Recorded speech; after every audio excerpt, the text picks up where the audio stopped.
Hello, good evening, everyone. Welcome back to our fourth sessions of Mind the Bleed Plat 2 MOOCs this evening. And thank you for those who's rejoining our sessions, and welcome to those who's attending the first ever sessions. Just a quick introduction. My name is Dennis. I'm currently one of the FY1s who's working in Portsmouth Queen Alexandra Hospital, having passed PLAB recently in about a year and a half ago. I was quite lucky to have passed every station, so hence this validates a little bit more why I'm running this session rather than anyone else. And with me tonight, I've got Razaz here, who is the IMG lead for Mime the Bleed. Would you like to introduce yourself, Razaz? Hi guys, I'm one of the ACCSs in emergency medicine at Norfolk and Norwich Hospital, and I'm just going to be helping Dennis today, being a facilitator. And disclaimer: I am a GMC examiner, so I cannot actually give any specific teachings for the PLAB exam. I'm just going to be a patient and just to facilitate for Dennis tonight. Okay, thank you for that. And I will be discussing about communications tonight as per our introduction earlier. I will be running through the most commonly seen stations tonight during PLAB 2 and the stations that people would normally struggle with, such as angry patients, breaking bad news, and counseling. But for counseling, it will be a bit tricky, but I will run through all the important bits and bobs later. For communications, essentially, it sounds simple, but it's difficult for us, IMG especially, because it's not something that we do in our own when we were in our training. Because in the UK, in most of the Western country, for example, we do focus on patient-centered care. So hence the reason why we need to be more, the junior doctors or any doctors need to be more empathetic, more patient-centered approach. Like you need to get them involved in your clinical plans or your management. For example, in other countries where we just tell the patients what to do, what we're gonna do, and then end of the station and end of the counseling, and that will be all. So I'm gonna start with angry patients because it is quite, this kind of stations, it's very difficult. A lot of people do struggle with that. And if you go to an academy where they would just teach you, I'm sorry, this didn't work out as what you want to be, and you don't know what to say, because 8 minutes feel very long if you are with somebody who's angry, who's upset. So you will end up not know what to say, and then you will be shocked, and there will be long pauses or awkward silences during the stations where you've got an angry simulator just looking at you, staring at you like, what are you going to do? And it's more relevant after you've passed PLAB 2 and starting your job as a junior doctor working in the UK, because it is what you will be facing every day. For example, my current job, you will have angry patients shouting, abusing at you. So you just need to know the best way to calm them down and to get your points across to them. So I'm going to start with these very simple slides, but I will run you guys through every single point. I'm not saying that you have to follow each and every single things here. Like you invite them, you listen to them, you signpost. It's just a general approach. You need to come up with your own sentences, your own ways of talking to them. But in the PLAB 2 exam, most importantly, I would say, is building a rapport with the patients. So because it's just a simulator, they would eventually calm down. They won't give you a really difficult life. Like they won't be abusing you too much. They will know when to stop. So, which is a good thing. But the examiners will be looking for your voice, your tone, and your body language. I think it's one of the very subtle signs that you can score for your interpersonal skill.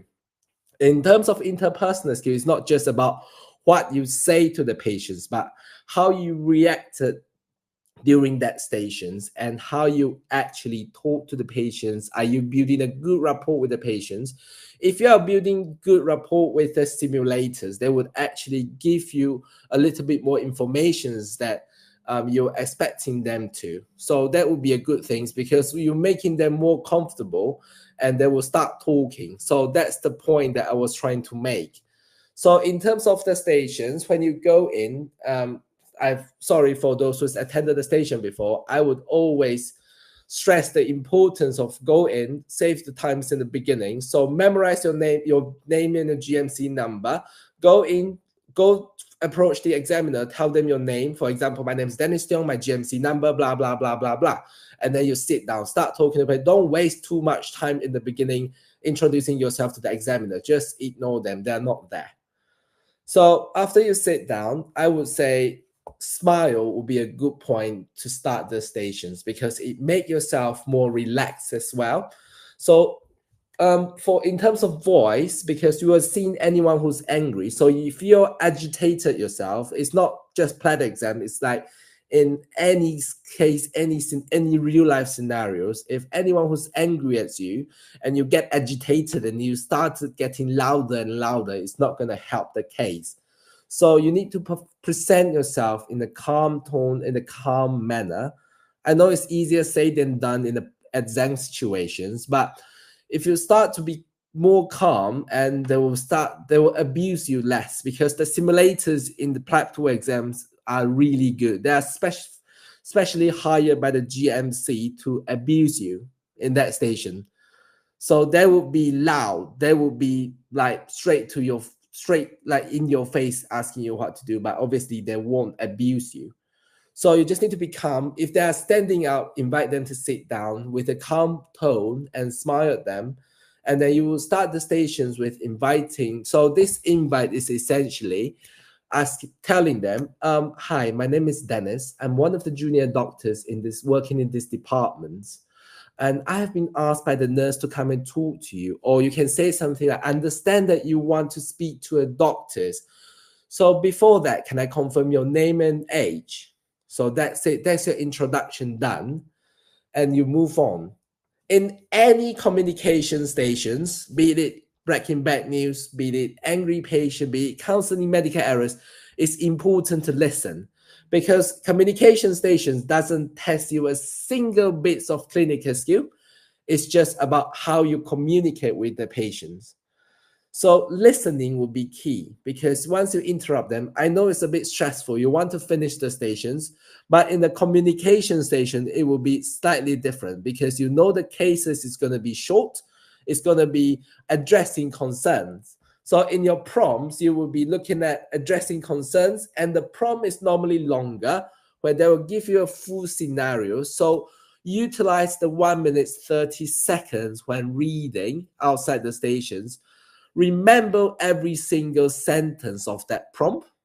And if once you finish reading, I would strongly advise you to read again so that in your mind, you can start formulating the different sentences that you're going to say. So in your brain, you should have a bank of what empathetic sentences that you can use, what approaches you can use so that you can use them without having to memorize the script. So it's just a bank of sentences that you can actually say in different cases or different scenarios.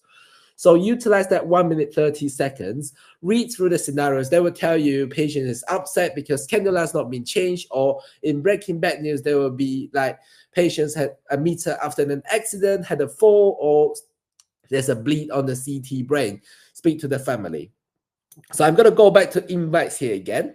So if you are speaking to a family member, and it will tell you in your prompt, speak to Mrs. Smith. So you can actually go in. Hi, my name is Dennis, one of the junior doctors here. Is it Mr. Smith? So just to confirm, how are you related to Mr., for example, Andrew Smith? Or you can say something like, can I confirm Andrew Smith's, can I confirm your husband's name or age? It's a simple introduction like this. So carry on, you signpost them what you're going to say. You're going to say, I've been asked to come and talk to you in the angry patients. I've been asked to come and talk to you. And so patient will start getting a bit agitated now. So you can always say, is it all right if I ask you a few questions? to get some history, or so I can get a better understanding of what's happened. These are really good sentences to get what you want from the patients. And the more they started talking, they will actually, as a simulator, I mean, not in a real life scenario, in the PLAB tool world, once the patients start talking, once you get a bit more of the history, they would actually be calmer. So you can actually listen to them, what they want to tell you. So there are cases like the cannula has not been changed, the candle has not been changed, or there will be like, my baby is covered in poo and vomits. I'm sure those who's having the exam sooner would have realized, would have already gone through the cases like this. So get the full, not the full history, but get enough history. They're already on the scenario, so you can actually know.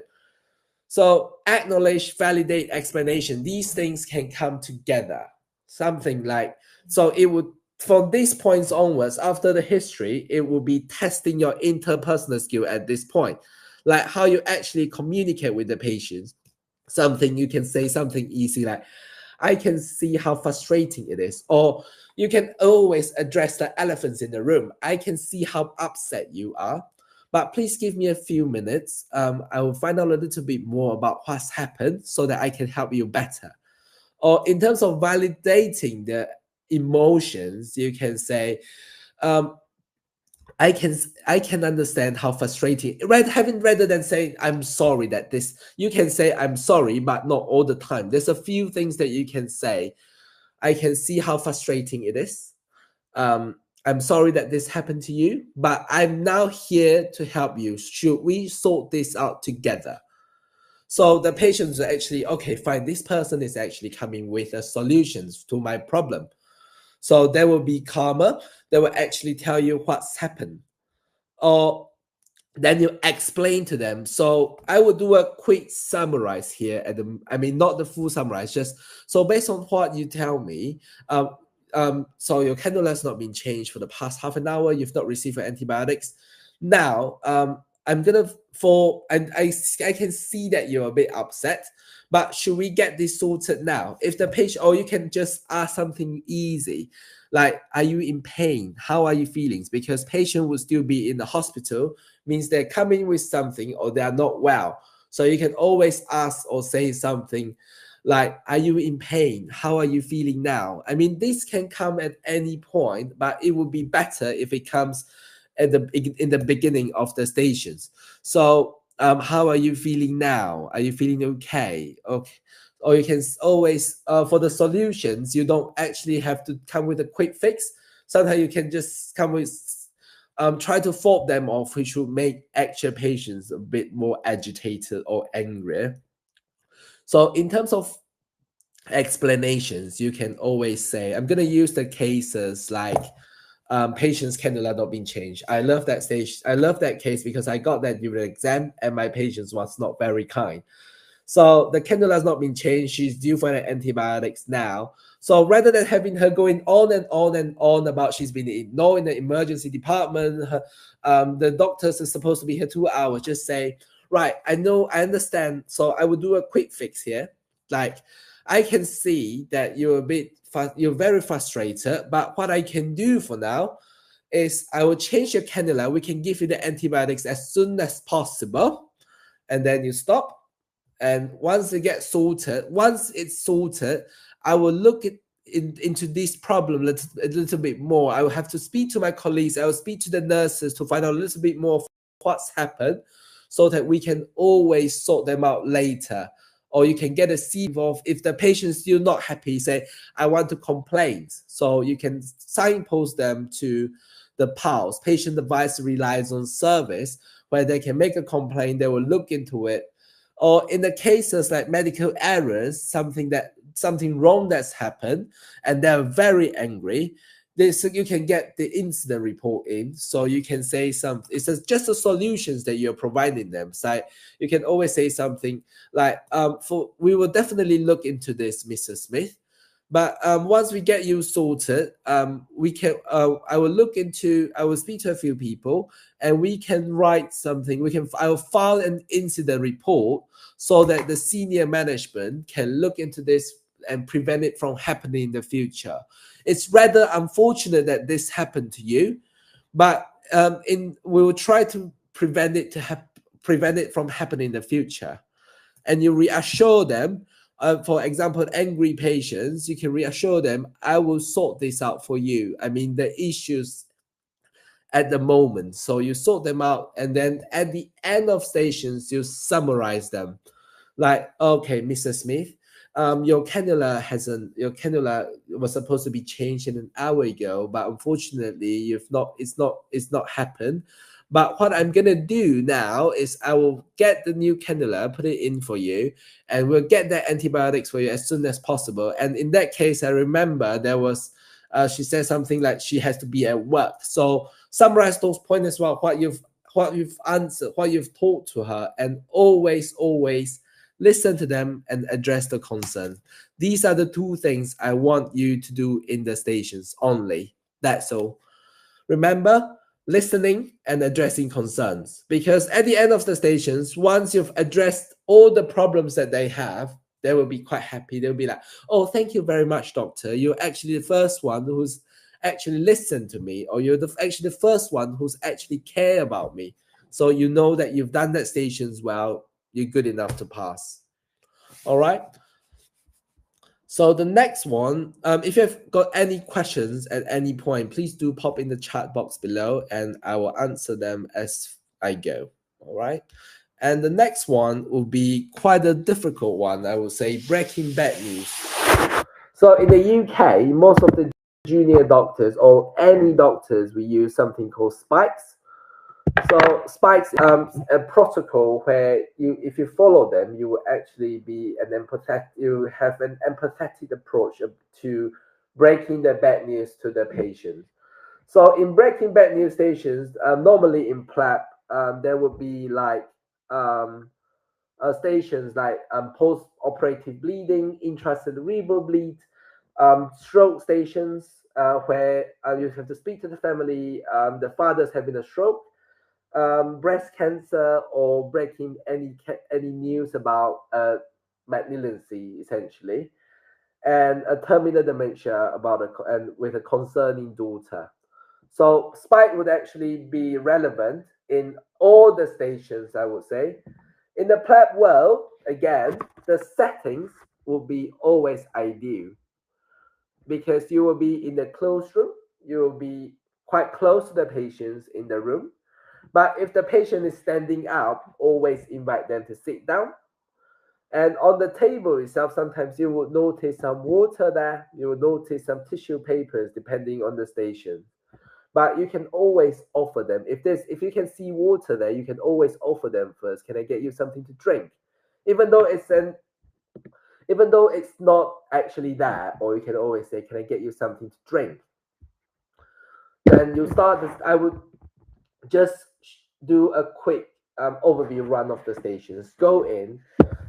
You will need to make eye contact with the patients. Be open and relaxed. And when you sit down, and open your arms like this with your legs open as well. And when they're talking, not to acknowledge their problems and build that rapport in. So I will start the stations with, I will go in, tell them my GMC number, then sit down. And so in the breaking bad news station, you know from the prompt that it's going to be breaking bad news. I won't be smiling at them. You will get yourself into big trouble. So your face should be neutral. Just say, good afternoon. Is it Mr. Smith? My name is Dennis, one of the junior doctors here, coming to talk to you about Mr. Andrew Smith.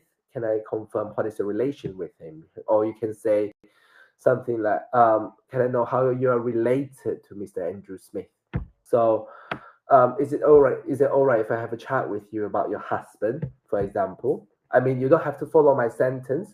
Always come up with your own sentence, because you will come across as scripted during an exam, which is not going to go well.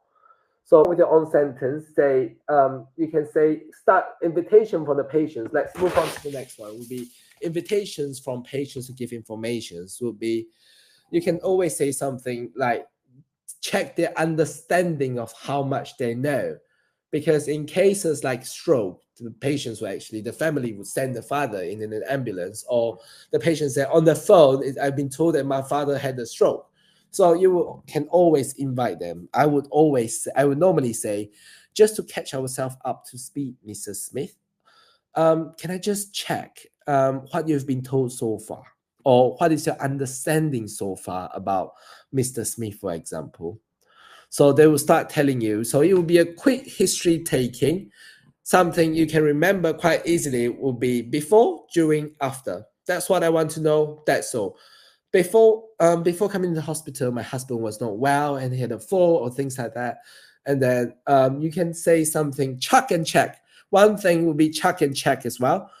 Will be something like my husband had a fall at home and we come in, you can reassure them. I've called the ambulance to get my husband to the hospital. So well done for getting your husband to the hospital. Then you check, then you carry on with the stations. So you carry on with the stations by asking them, oh, what was he like before the fall? Was he normally fit and well? Or any symptom that you noticed, the before part? During, if it's a fit or a seizures, they will be like, what did you notice at the time? But normally, in cases like this, patient will actually tell you, so you can skip all that part. So if the patient's given you quite a comprehensive answers to what to your understanding, I would just carry on.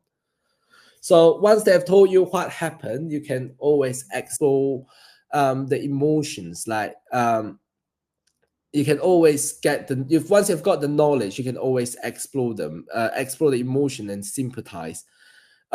Say something like, I'm sorry that's happened, or that must be quite daunting. That must come as a shock to you. Anyone would feel worried in this situation. So it's things like this that you say. It's quite simple things like this that you say to make patient feel more comfortable.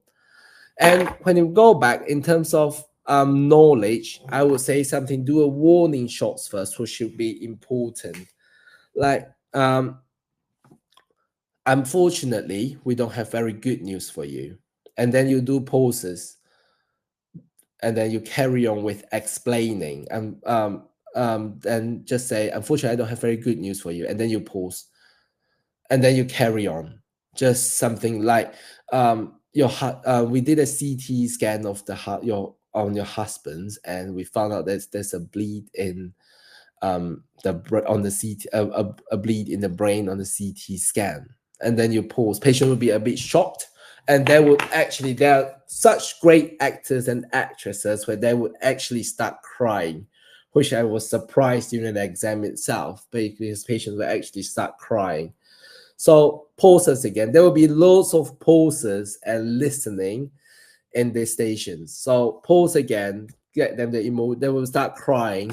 So there will be some tissue, or you can always say, I know this is very difficult. I know this is shocking for you. Take your time. I'm here if you need me. So give them the tissues. That's done. Because in breaking bad news, it will be, for you, it probably is just another day at work. But in real life, not just PLAB work, it will be a single worst day of their life. So we just need to be empathetic, because put ourselves in the shoes when that happened to you. How you want the person across to you deliver that news to you? So that's what I always tell myself when I'm breaking bad news to the stations in an acute setting, or when you ring them to tell them that their family is not well. So who you want to be breaking that bad news to you when that actually happened? So when you have that thoughts in mind, you would apply it the same way during the PLAB exam. So it's the point where these 6 points will come out, but I'm not saying that you should follow them rigidly, follow every point rigidly to a point where you're memorizing the stations. I would say go in, know what you want to say, but say it your own way. So at the end of the stations, you can always summarize it, like Mrs. Smith. Another thing I would find easy to know in terms of building rapport, I think I will find it quite easy to just keep saying the name Mrs. Smith, because you're acknowledging them. You are actually engaging them in your conversations, because in the breaking bad news stations, be a bit lost. What I'm gonna do now, doctors? Oh, he's my life. I mean, yes. So just say, Mr. Smith, we're here if you need me. So provide loads and loads of support for the patients themselves. And one great that I find, I was working with one of the really good registrars, and the one thing that I find after breaking bad news, he said something. So if you can say that during exam, I'm sure it's going to be different to any other candidates, and it would actually impress the examiners, because even the consultants was impressed. So if, for example, if your cases of breaking bad news is something like cancer or some terminal diseases, you can always say, when you are looking after the person who is really unwell, we tend to forget ourselves. So it's always good to know that it's always good to know to take care of yourself as well. So these sentences like this, it would actually get you a really good interpersonal skill score, because you are engaging them in your conversation and you care about not just your patients but the family member. That will be the holistic part of the consultations, which I think is brilliant. That was the only time that I actually seen a registrar that did that, but I think I'm actually using that in my day-to-day life now, because you need them to take care of themselves before they can take care of their loved ones. But again, say it in your own sentence. I'm not asking you to copy and paste this sentence in your exam. So the most important bits about breaking bad news, I would say, lots of pauses. Don't worry about awkward silence. There's no awkward silence in breaking bad news. They need time. So once they make eye contact with you, say, what's next? Or they would say, what's next, doctor? So only then you carry on. If not, don't ever interrupt them. Second important thing is to check and check. When you're explaining anything at all, always do check and check. Do I make sense? Or one or two sentences later, you can ask, do I make sense so far? Does it make sense what I've explained so far? Any questions at all before I carry on, Mr. Smith? So check and check will be a good way to get you to think what you want to say next, to give you a little bit more times, and at the same way showing the examiner that you are an empathetic doctor in a sense. And the third things, the most important ones, again, summarize. So, Mr. Smith, unfortunately, your husband came in with an with a bleed in the brain, and this you can give them the solution as well. That we refer him to palliative care to keep him more comfortable, but this will be a more shorter, a more summarized version of it. I want you to have a look into it because of the time that we've got, and I will discuss it a little bit further in our stations later. All right, any questions so far? See, I'm using it now. So carry on. So the next up will be counseling, where a lot of people struggle with. To be honest, I struggle with that as well, because counseling is not a blanket rule of what's going to come out. Counseling, they have got loads of different stations. Like there are different parts where you actually have to have the information for. You need to know what you want to say. It's not just taking history, having pain, Socrates, other symptoms, Odipara, family history, social history, nothing as simple as that. But it will be something more specific to the stations. I have summarized a number of, there are actually more than that, but I've summarized a few stations that actually is quite high yield and come out quite often during the exam. But I'm not saying that it will come out in your exam, because they're going to be UKMLA soon, and we don't know what would happen so far, but it would be quite similar to the PLAB 2 exam as far as I've heard. So for counseling, I'm just going to run through them. The 8 weeks vaccinations, it will be a worried mother coming in asking questions if the babies need to be vaccinated. But the good news is you don't have to memorize what vaccinations you have to give to the patients at what age, because they will give you a list of the current NICE guidelines or NHS guideline about what vaccinations will patients receive at 8 weeks, 6 months, 1 year old. So you can actually refer to that one. But that stations, in all counseling stations, I would say, if you could address every single concerns that the patients have, then you're looking quite well. You're looking very well to pass the exam. Because essentially you just go in and answer questions like you would do in your doctor's life in your own country as well. So patients will come in with questions and you answer them. One of the few things that I would actually say that's important, it's the thing that I struggle myself with is seizures. The first attack or first fit clinic, because you will see that quite a lot. They will come out in a different sort of approaches or sort of different things, but essentially they're the same thing about what you would do, what is about what you would see in seizures or what you would advise patients after they are discharged from the hospital.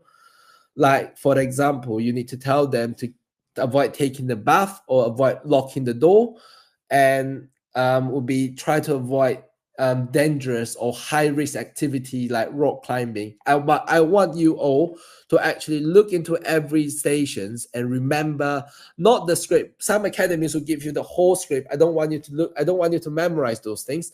I only want you to look at the last bit of it where it's tell you what is the importance advice you give to the patients. But if you're unsure, you can always type in Google, and for example, Parkinson's, and then type in Google Parkinson NHS, and they will have a patient's information leaflet, and you can read into that and tell the patients that rather than having to memorize everything. So coming back to the first fit clinic seizures that I've mentioned, take a quick history. In counseling stations, always take a 2-3 minutes history maximum, because I want you to spend your time addressing concerns. I know you want to get the points for history taking as well, but when the patients ask you questions, you will need to have a two-way communications as well. So you can actually take history at the time. So they have got a list of questions to ask the candidates actually. So if they can actually go through every single question, if you could go through the question with them, you're nearly there. Okay, let's have a look. For the diarrhea in 1-year-old child for vaccinations, like more towards pediatrics cases, there will be an anxious mother. So that will be a bit tricky because you need to calm them down and at the same time go through the point with them. But at the end of the day, what they are expecting from you will be how to be a safe doctor. So always remember your red flags or your warning signs, like if you feel unwell, do come back. Or for things that you're not sure, you can always tell them. If they actually ask you questions where you don't know the answers to, oh, that's a really good questions, but do you mind if I just have a chat with my consultants, or do you mind if I just have a quick look into the guidelines so that I can advise you better on what to do in these scenarios?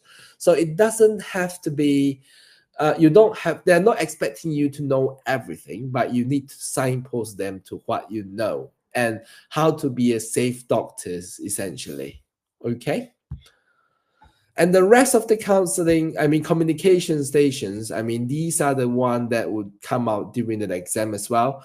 Abuse safeguarding. What I would say is important in these cases, like it will be confidentiality, and try to push it a little bit more, because patients sometimes will be like, they will confuse you. Patients like, I'm all right, doctors, I'm all right. But if you look at the age, if they are under 18, they are 12 years old, 11 years old with the bruises in their probe, I would say push a little bit more with something like, I can reassure you, Andy, that our conversation today will remain confidential. You are in a safe space, but I'm here to help you. Say something like this, because patients, as the stimulator, they will be like, try to resist this. So they won't tell you straight away. But if you push it a little bit with one additional sentence, they will tell you, actually, doctors, I've been abused, or someone had did this to me. So you will get the history and you will have a little bit more idea of what that station is about. So always a quick history, and then try to see the subtle sign, patient's expressions or patient's tone and things like that.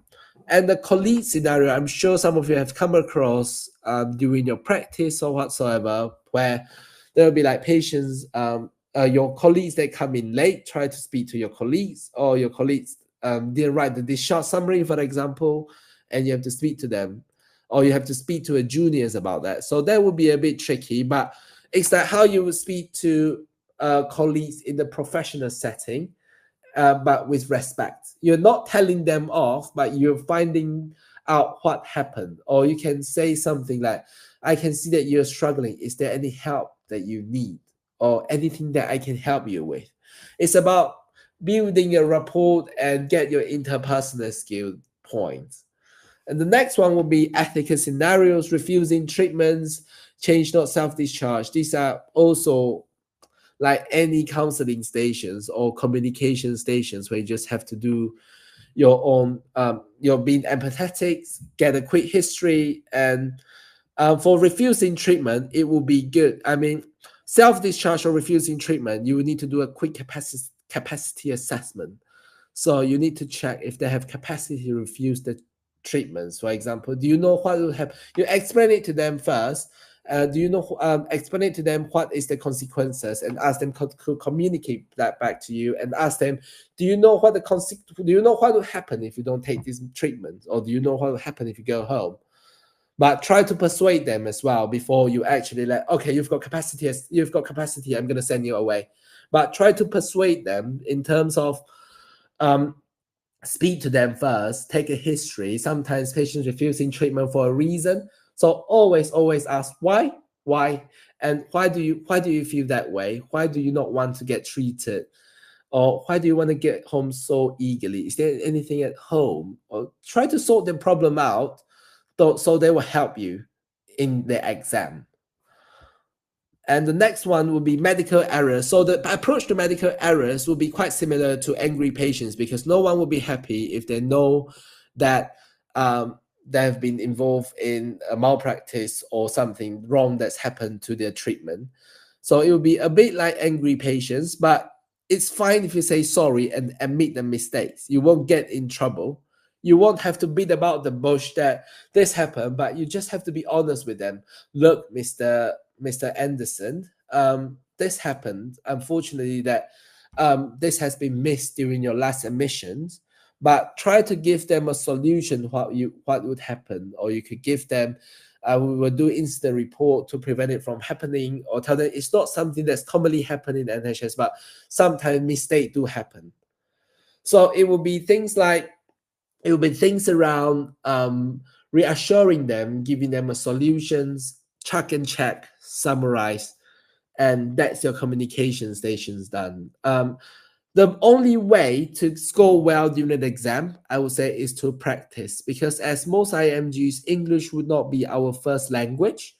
So you would struggle with coming out a new sentences, or if they change the way of talking to you, you struggle a little bit about what should I say next. So what would actually help is to keep practicing the cases and get your study partner to give you an honest feedback. I mean, it doesn't help if they tell you you're excellent during your practice, but you perform poorly during an exam. But as your study partners, I would strongly advise you to give honest feedback. It's so much easier in the communication stations, because have you addressed all my concerns? Do I feel like you're empathetic enough? Do I feel like as a doctor, this person in front of me has actually improved my conditions or improved how I feel? That will be all. So this is what NHS is expecting of a junior doctors anyway.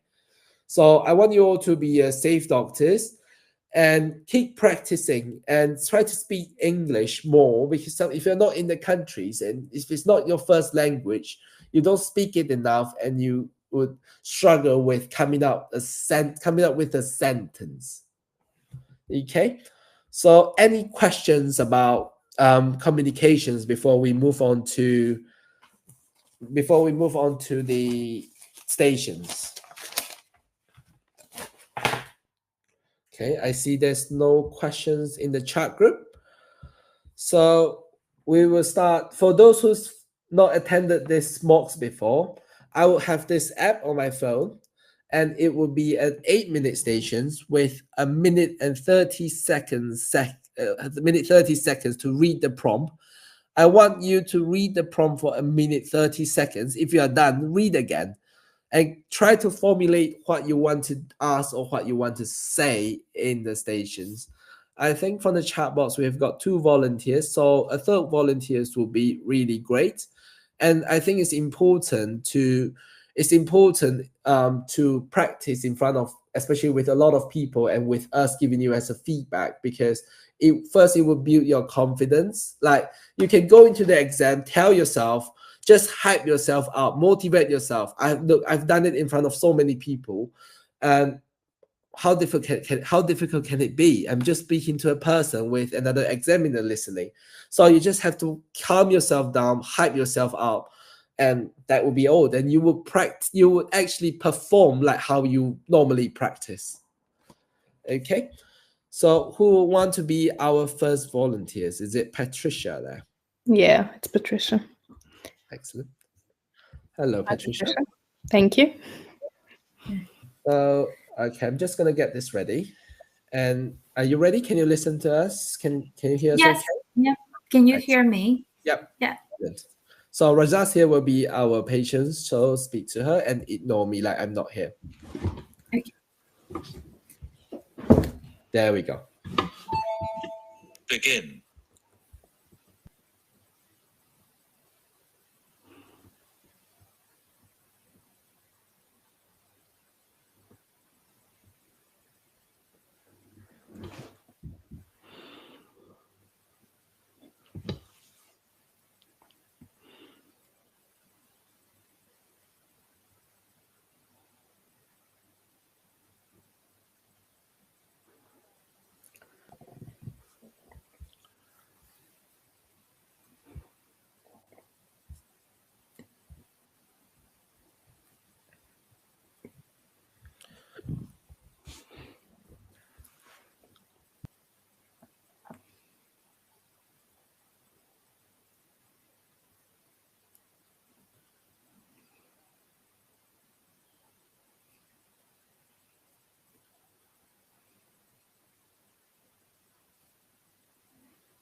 Enter the room. I'm Patricia Costa Carrasco. My GMC number is 769431. Hello. Hi. Hello, I'm Patricia. I'm one of the unit doctors working in this department. May I confirm your name, please? I'm Sarah. Darren Smith is his wife. Okay. And is it okay if I quickly confirm it's your husband, right? If I'm understanding correctly?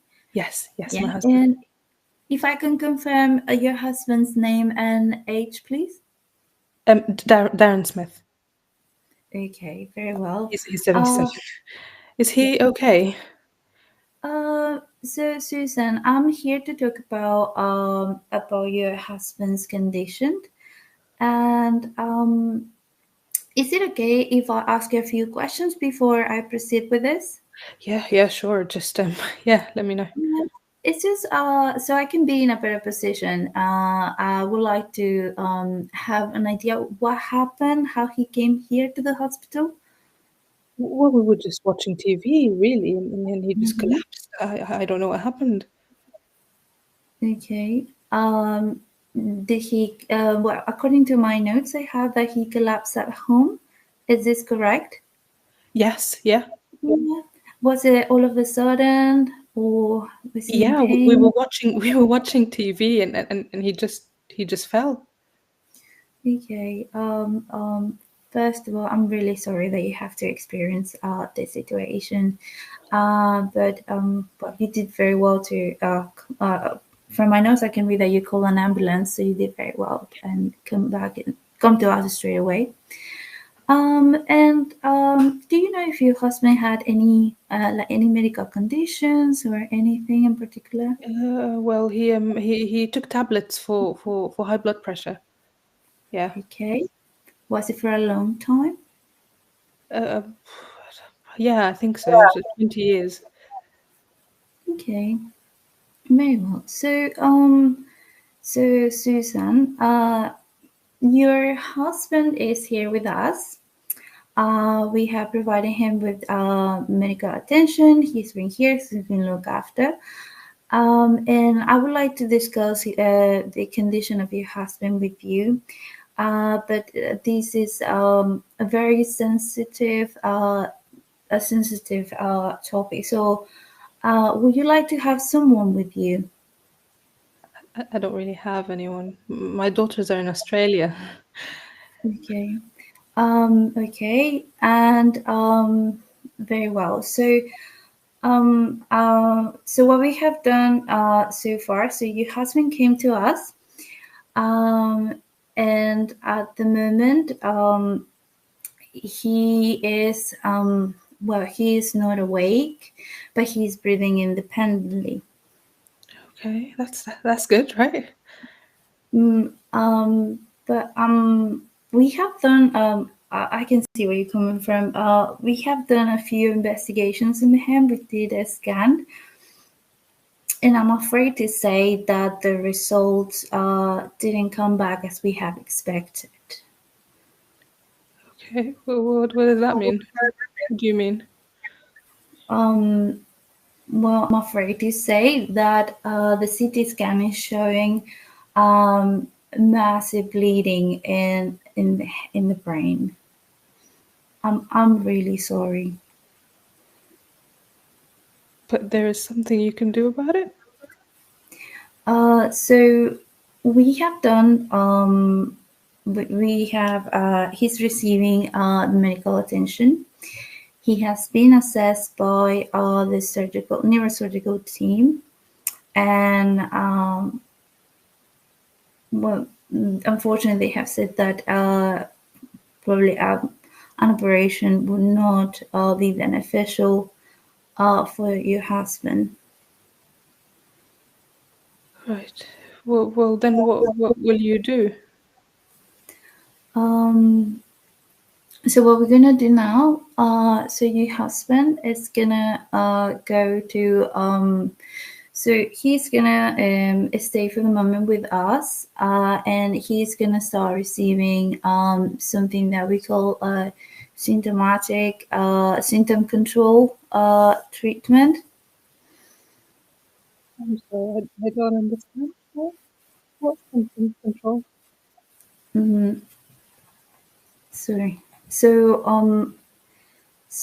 what we're gonna do is we're gonna look after your husband, and we are going to provide him with medication that will help him to be free of pain, that he will be comfortable, and we're gonna look after his vital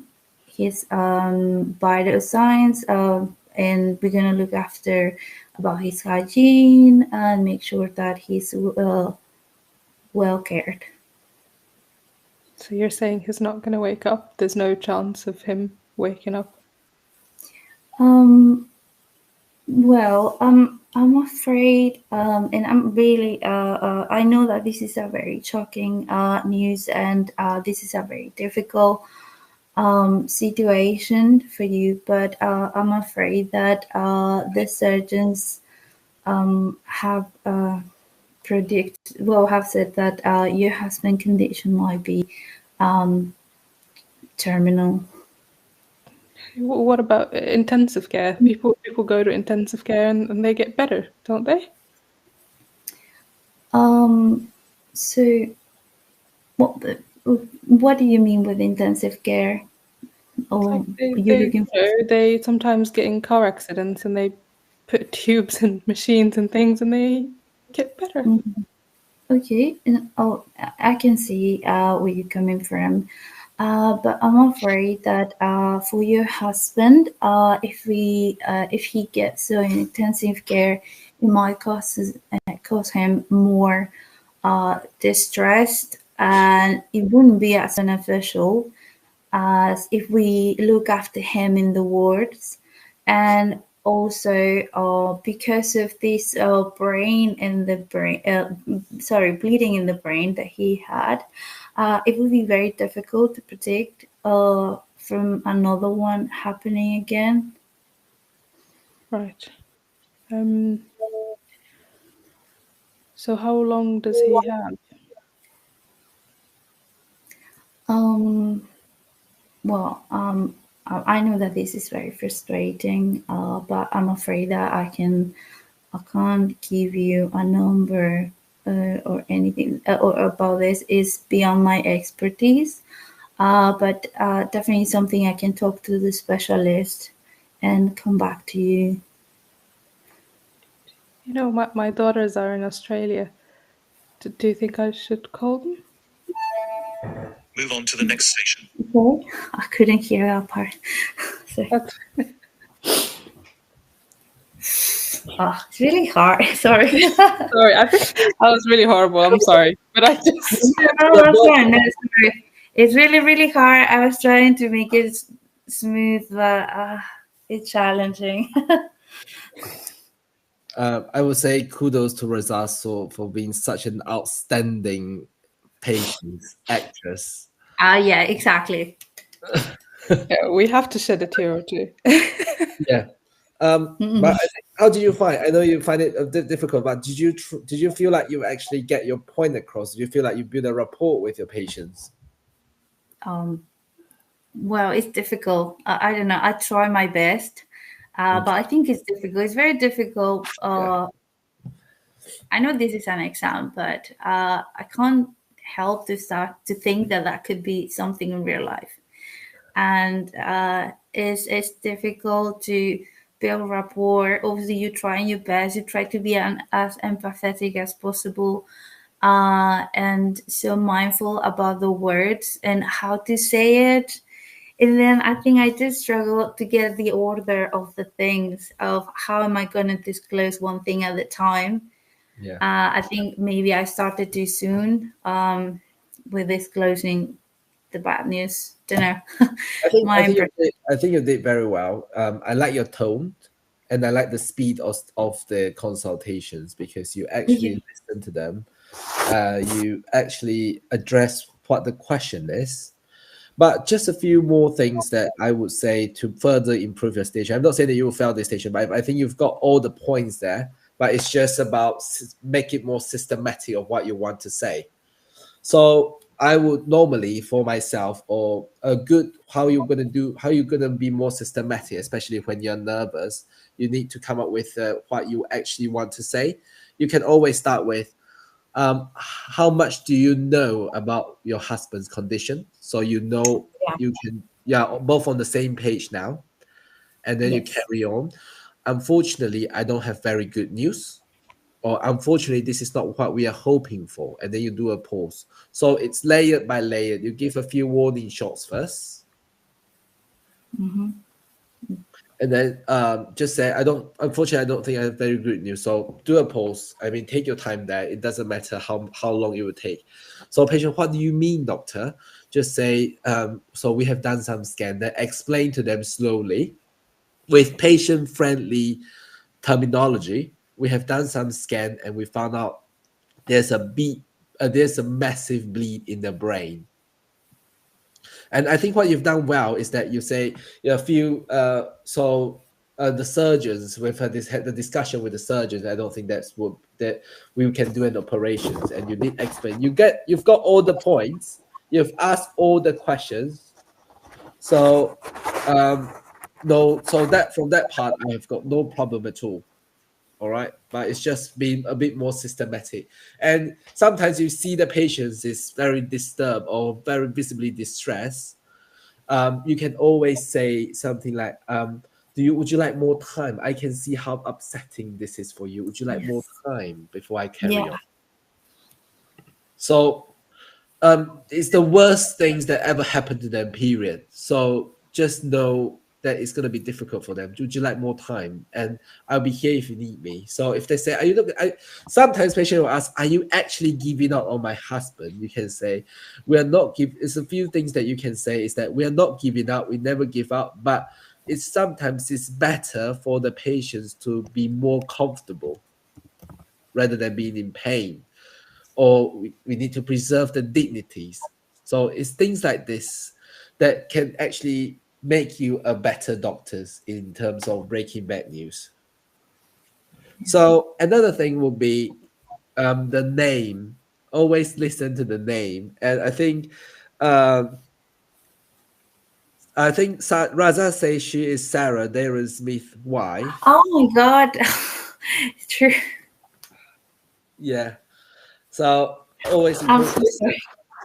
in any stations, listen to the name. Yeah. All right. But otherwise, I think you did very well. You've got the interpersonal skill points in. You've addressed the problems, and you tell them what you want. You tell them what you actually want to tell them, in a sense. All right. So Thank you. just keep practicing. Just keep practicing. I think you will do well, but just be more systematic next time. All right. Thank you. So who's Yeah, going thank to you. do the next stations? It is Vishnavi, sorry. I don't know if I said that right. But I'll invite them to stage. Okay.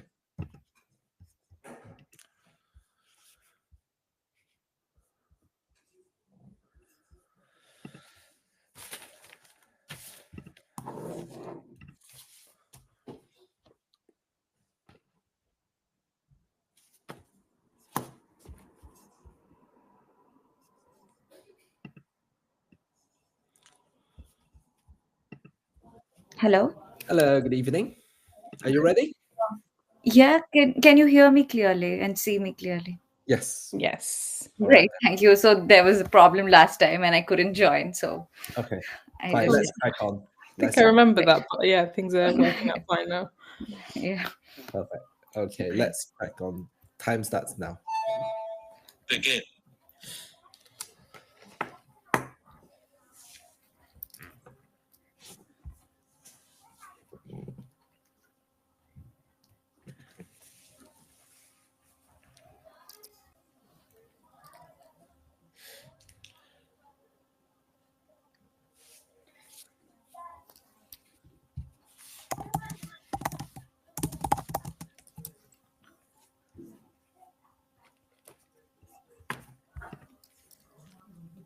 Oh, can I begin now?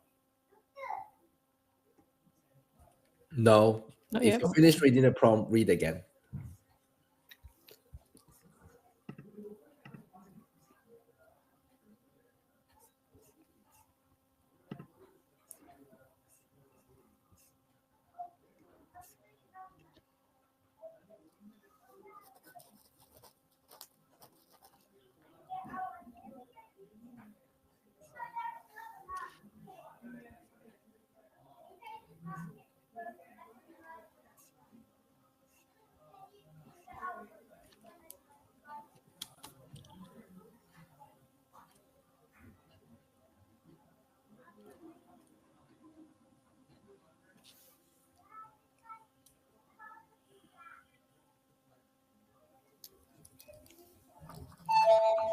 Enter the room. Let's go.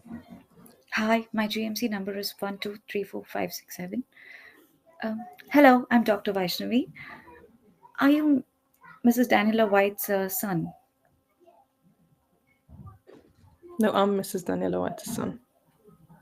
Yeah, are you her son? Yeah. Yes. Could you please confirm her age for me? She's 67.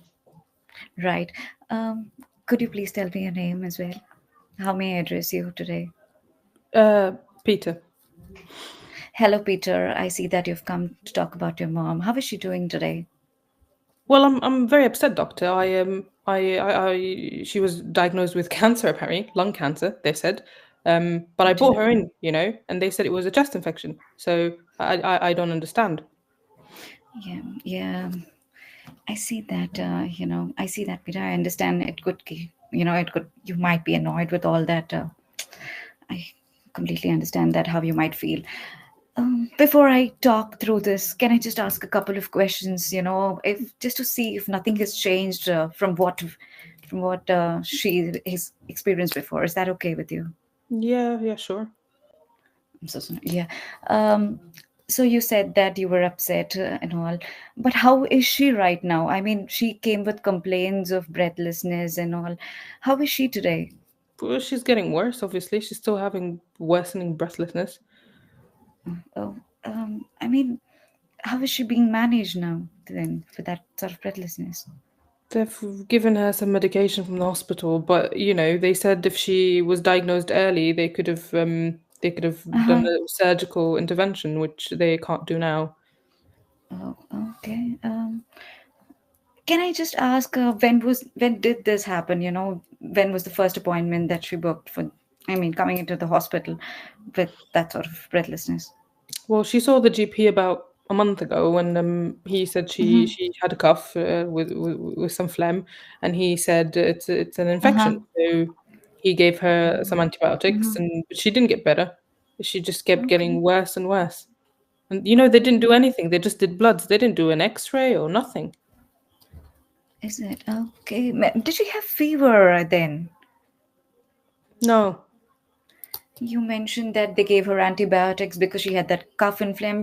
Usually that is the first thing which doctors think when they have cough and phlegm. Maybe that might have been, but we can dwell into more of her symptoms and understand what is actually going on and where, you know, from where this all has come. Is that okay? Yeah. Just go into more details of her. So, was she asked, there were a couple of questions about her. I hope you know everything about her. Do you stay with her, first of all? I Yes, I mean, live, do you I live live with her? with my mother. Yeah. Okay, good. I mean, do you, is there anybody else other than you staying with her? No, it's Or just us. it's just you take care of her? Good, Yes. good to know. Good to know. So, do you work as well? I mean, it's on and off that you see her. Well, yes, I Do you work go in an out? office. I see her in the evenings. Okay, good. So, then how is she managing? She's managing in the meantime with by herself with the medication, and you'll come back, you'll check her medications and stuff, right? Yeah. Yeah, she's not forgetting them. Her brain is fine. Mm-hmm. Um, Good, good to know. Mm-hmm. That's nice. She's taking care of his own medications and all. She's doing good. All right. So have you noticed any weight loss with her? no, she looked the same. Okay. Then was there anything else with the cough and breathlessness that you've noticed? Not that I can think of. Okay. You mentioned that they ran a couple of blood tests and all. They did a chest X-ray as well. Have they told you anything like what was going on with the test? I mean, did they discuss the reports with you or your mom? No, no. But the X-ray was only done Mm-hmm. the second time when I brought her in because she was not Mm-hmm. doing any better. The first time they didn't even do that. Okay. They didn't do that. You mean? I mean, after the blood test, they ran a chest X-ray. Is it? Am I correct? They did the chest X-ray on the second visit, no, like Okay. this visit, not on the previous visit. And you were told that she had infection after the chest X-ray. Is it? No, no, we No, were told no. she had an infection on the first visit a month ago. All right. Sorry to get that going, and I had to repeat. Um, That's okay. so is she still on antibiotics? No, they didn't work. Okay. I understand that. So how is her diet and all going on? I mean, is she eating well? And how is it with her? Is she feeling tired lately? Have you noticed any changes in her other Um, than being breathless is getting worse? I mean the breathlessness is making her tired because she can't go very far now. But Right. I Mm-hmm. don't think I've noticed anything else. Nothing fever or nothing. Her diet is okay. She sleeps good. Yeah. Okay. Do you have any idea about the things that she? I'm sorry, this could be personal, but can I just check because some things can affect the situation. Some having some habits can affect medical conditions. So just so to ask, does she smoke or drink? No, she doesn't. Okay, that's good. Has she had any previous medical conditions that she had to be admitted, or she had to use the medications for a long time? Was there anything of that sort? Oh, she's a healthy woman. She never had anything wrong with her before. She's never been to hospital. That's why I don't understand how it could have been so advanced and no one found it out. Oh dear, yeah, that could be. That's the thing they might have missed. But okay, was there Sorry, any who other might have allergies? missed what? You didn't. I missed. They could have thought because she's quite healthy. They thought the cough and phlegm could be an infection, but now I can tell you what's actually happened to her with the X-ray and stuff. We can talk into that just before. Just give me a couple of few minutes before I go on to what's actually happening. Is that okay? Just a couple of questions. Bear with me, please. Okay. Is there any family history of cancer or No. any other medical problems with high blood pressures or high blood sugars? We've Any got, medical- high blood sugars in the family, but she didn't have it. Good to know. She was healthy, fit, and well. Um, so, what are your ideas about this? I mean, what do you think that since you have told that if this something was diagnosed early, you said that she could get better. But what are your ideas? What do you think that your mom is having? Well, I'm not happy with the way the GP handled everything relating to my mother, and then I want to complain. Oh dear. I can see that you're frustrated and annoyed, but I can make you. I mean, we can talk through this in some time, but I mean, uh, sometimes things get wrong. I can take you there, but we can do things about the complaint. Putting that aside, what are you actually concerned about her health? What are your ideas that she might have, and what are you expecting out of today's consultations? The complaint, I've already been told she's got lung cancer, and there's nothing we Yeah, can do yeah. about it. Thumbs up. All right. Oh, time is already up. Yeah, Sorry. that's fine, don't I worry. didn't go to the management. That's fine, don't worry. I can see you're a bit nervous. I was very scared actually. So it's very normal. I mean, if you go in and that the patient is not happy, I mean, there will be some of the patient will be worse than Razaz now. So it will throw you off, I would say. But the problem is you've spent too much time trying to get to the diagnosis. Yeah. So what I like about your case is that you ask how the patient is doing at the moment, which I think is good. So you're making sure that you've got the history, you've got all the background. But I think that's too much of a background. You could have saved your time not asking who's taking care of the mother, how is she taking the medications and stuff like that. Those are not important. Take a focus history. 2 minutes for history max enough. That's it. So Yeah. you could just ask something like, what brought your mother into the GP initially? So once they tell you all that, done. So you want to address her frustration, address her concerns. Like, how can it be missed? Is there's an elephant in the room saying there's a medical errors that happen? We don't have to get defensive, but we just have to address it. You can say something. You don't have to avoid it because it's happened. It's been missed. So there's a fact there. The family would know. So even if we avoid it, it's not your fault. It's not my fault. It's been missed. It's happened. Yeah. So Yeah. you could easily explain it as since initially, because you've got the background now, my mother admitted with cough, with phlegms, and treated with antibiotics and the chest X-ray. You can always say, normally, when patients come in with symptoms like this, it tends to be infection. But unfortunately, in your mom's case, it's been missed. You can always address it. I can see how frustrating it is. So you say sorry, or you want to address the frustration, address the upset only if you mean it. Say if the patient started to get a bit angry, agitated at this point, I can see how frustrating that is. But I'm Correct. here to help you. You can give a solution now in the middle of it. I'm here to help you, and we can look into what's happened. So this case has got a mixture of medical errors and angry patient. You don't know what happened at the GP, so you can tell them. You can literally tell them, unfortunately, I don't know what's happened. What did the GP say? But I can find out for you.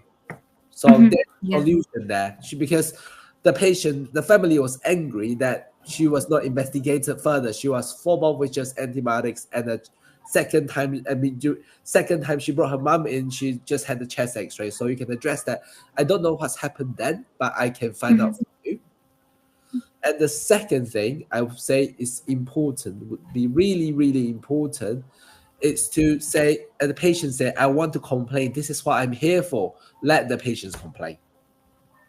You will forbid her off at some point, like, let's leave that aside first, and we'll talk a little bit more about what's happening. But that's the only thing she wants to do. Let her do it. So I would signpost you to our pals, and we can look into it. And just what they want, what they demand, you give it to them. But how do we say when? Sorry to cut you down.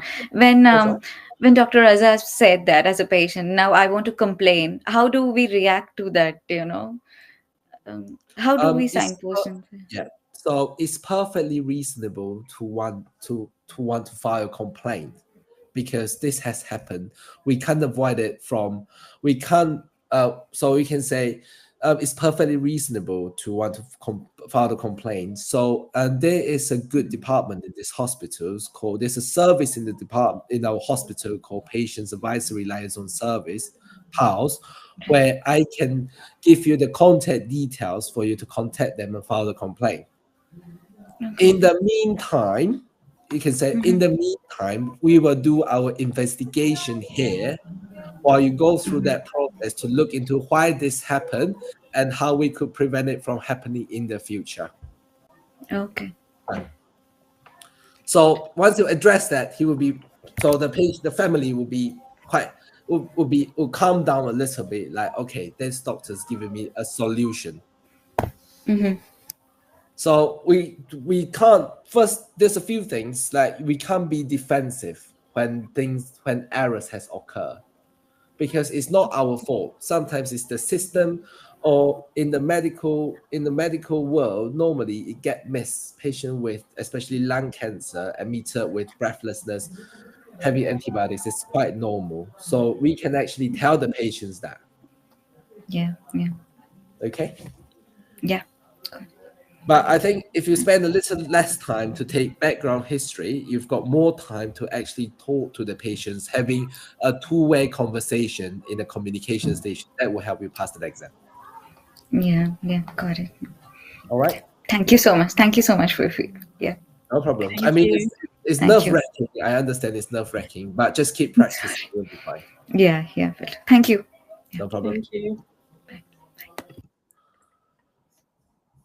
So who's gonna be? Is it Ahmed's gonna be our third patient? Yep, it's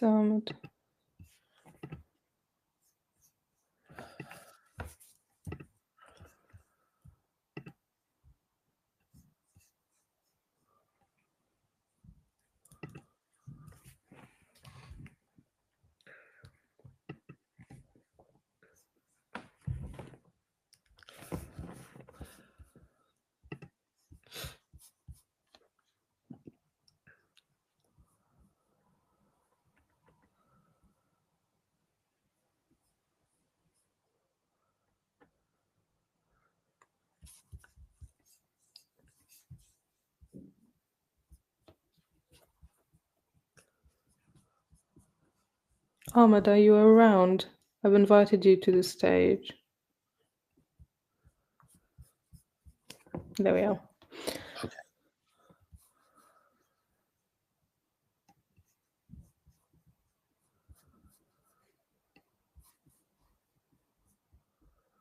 Hi, hello. Hello. How are you? I'm All right. fine. Yeah. All right. Are you ready? Yes, I am. Excellent. Let's do this. Begin.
Enter the room.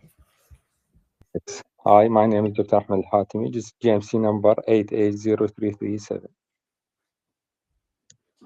Okay. Hello, good morning. My name is Dr. Ahmed Al-Hatimi, and I am one of the doctors in the clinic. May I confirm your name, please? Ashley Brown. Okay. Can I call you Ashley? Yeah. Okay, happy to meet you, Ashley. Thank And you. thank you. Could you please tell me your age? I'm 55. Okay, nice to meet you, Ashley. I understand that you have been admitted here in our hospital for the past 4 days. Is that right? Yeah, yeah. Okay, and how is the things going on with you? Yeah, things are going well. I'm about to be discharged. Okay, that's good news. Yeah. Yeah. Are you coping well? Yeah, everything's fine, really. I'm ready to go home now. That's great news. I'm happy that you will be discharged, but before that, I want to have a short talk with you to make sure we are on the same page here. Is that okay? Sure, yeah. Okay, so Ashley, could you tell me why this happened for the first time? How you have been admitted to the hospital? What happened? Well, I had this chest tightness. It was bothering me for a day or so, and I came to hospital. They told me I had a heart attack. Oh my God, I But see. it's fine. They gave me medications, and now they said I was good to go. Okay, okay. I think the good news is that you are well now. Yeah. Okay, understand. And this is the first time you have been admitted to the hospital? Yeah, I've never been here before. I see. And do you have any medical problems before? To be fair, I've never really been to the doctors. And why is that? Well, I feel fine. I don't want to bother you people. You're busy. We are busy taking care of you, of course. That's true. Okay. And you don't take any kind of any medication? No, No, that's good. And you don't have any allergies? no. Okay, that's good. And do you have any problems running your family, like your condition? Well, I think my father also had a heart attack in his 50s. I'm Um, sorry for that. yeah, but that one Mm. killed him. So, Oh, I'm I'm really still here. my sincere apologies for that. Thanks. Okay, and a bit about your social life. Uh, do you do exercise? I don't really have time. And why is that? I'm a bus driver, so I Mhm. drive sort of long hours, and there's not really you're sitting all day, and I see, that's I see. yeah. Yeah, fair enough. I understand that you don't have time for that. And of course, we can't have a short talk about that, and we seek what we can do for this. And what about your diet? Well, I suppose it's the same, isn't it? Yeah, I stop at McDonald's a lot of the time on my breaks. Don't really have time to make food.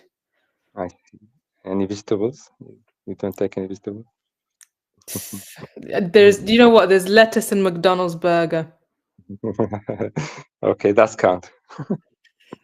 Okay, and do you, by any chance, do you smoke? Yes. Is that bad? I think it's bad. Right. And okay, let me see how much you smoke. About 10 a day. It's not that much. For how long? 40 years. Oh, I see. This long. Yeah.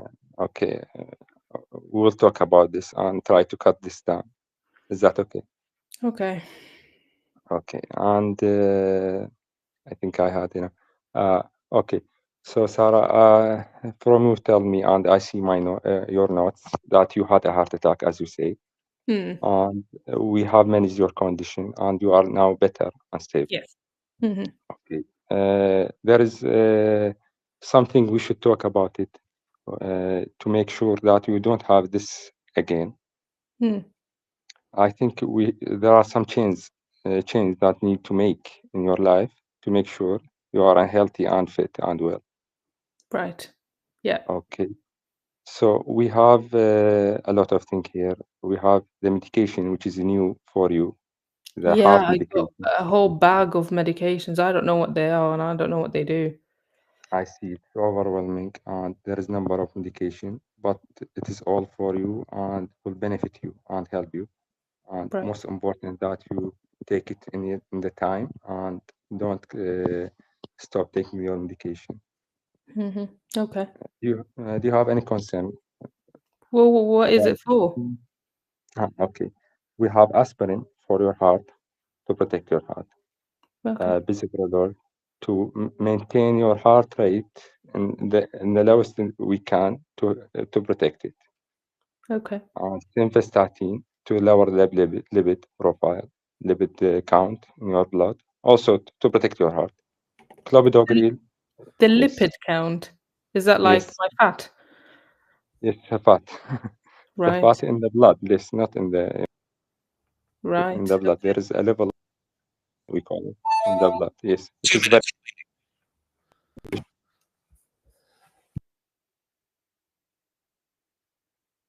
Wait, what happened? finished. Hello, carry on. No, there's still time. You've got 2 minutes. Carry on. You've got 2 minutes. So, okay, you have clopidogrel. Okay, that's the same as aspirin to protect your heart. Clear. Oh. Elizabeth, you hear me? Yep. Okay. So we need to discuss also the lifestyle, which I mean the smoking and exercise and eating habits. I know it is difficult to take it all in one, but I will try my best to try to break it down and make it easy for you. Which one you want to start with? The smoking. Okay, the smoking. Excellent. I think that we need to cut down the smoking. I know it is difficult for the first time, and we are here to support you and help you. Do you have any idea how we can help you to stop smoking? Well, I have seen some people with like, gums and patches and different things to try and stop. I've never tried, but I mean, I suppose I should now. Okay, for sure we can try it. And also I can add that there is a support group and smoking cessation clinic, which will help you a lot in that. And we take it step by step. We can decrease the count until we make it no smoking, smoking free for you. Okay. Yeah, that's good. we can try that. And okay, what about the diet now? How we can do? I don't know how to cook, Yes, but I see. I can get salads. I can get more salads. Move on to the next station. Time out. Time's up. Okay, What do you think? What do you think? Me? You ask me? Yes. Okay, this is my first station. I did not see this station before. I started preparing.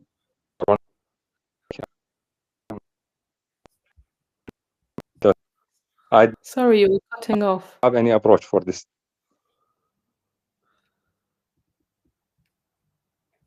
Hello? Can you hear us now?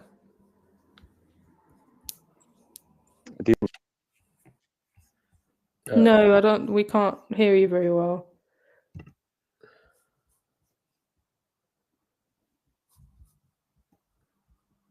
Can you hear me? Okay, I think you're back on. Can you hear us okay? Okay. Right.